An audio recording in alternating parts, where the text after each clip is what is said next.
"I would like to return this, please." Sure, what's the problem?" said the cashier with a wince. "Here on the casing it feels..." Turning the device through his fingers, the cashier sniffed the coffin black reverse. "Well, you're certainly not the first. And would you like a receipt?"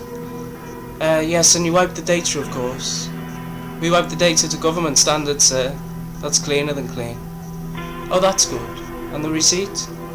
The cashier traced an anxious script with his fingernail. "That's all done, sir. Will there be anything else?" Night was drawing in, and the millions turned homeward, huddled on buses and along Leviathan trains, their faces down like they were sleeping rabbits. Our cashier sat on the bus with his face forward and his hands in his pocket, groping for the soft edges of the reflex device. He almost couldn't wait, but must, to subsume his passions. "Will you be going up, sir?" The cashier entered the overlit elevator, rising upwards towards a personal heaven of other people's feelings. Safe in his connapt, he fumbled for the object. It struck cleanly into his home network. Moments now, just moments. Before long he was in the bowels of the software.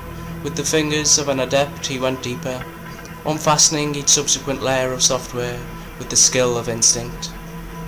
Within the hour he was but a cat's paw from his prize. First love. Addiction to anything is dangerous, but a propensity for other people's emotions doubly so. Too many first loves, too many feelings that can never be taken back. That tender first kiss or the final hours with mother or father. Light-headed, the cashier fell backwards, and in his brain swirled the strong sense of nostalgia. The toxicology reports are in. At the base of his skull, it's an organic structure. It's the same material we traced on the reflex device. There is a growth, an oxide compound on the opposite surface. We think it's some kind of nitrile, an organic structure. Yes, fungus, parasitic. We identified Orpheocordyceps. It's a brain jacker. Meet Orpheocordyceps, the so-called zombie fungus. Our strain, though, in its androverous or man-eating example, seeks not the zombification of its prey, but an extant individualization and the subsequent separation from the flock or herd.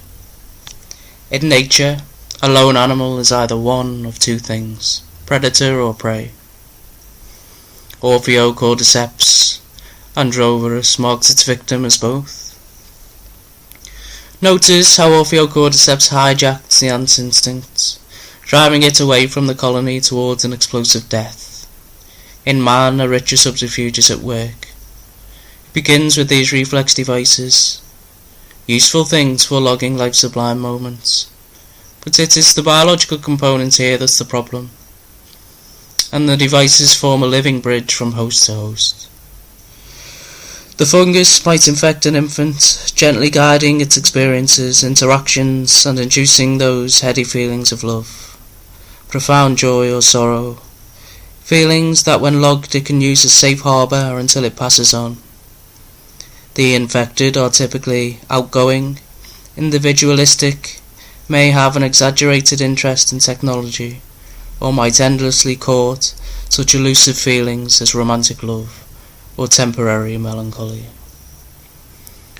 Mortality, not always determinist, typically results from a mind overburdened by parasitic influence and drowned in emotion.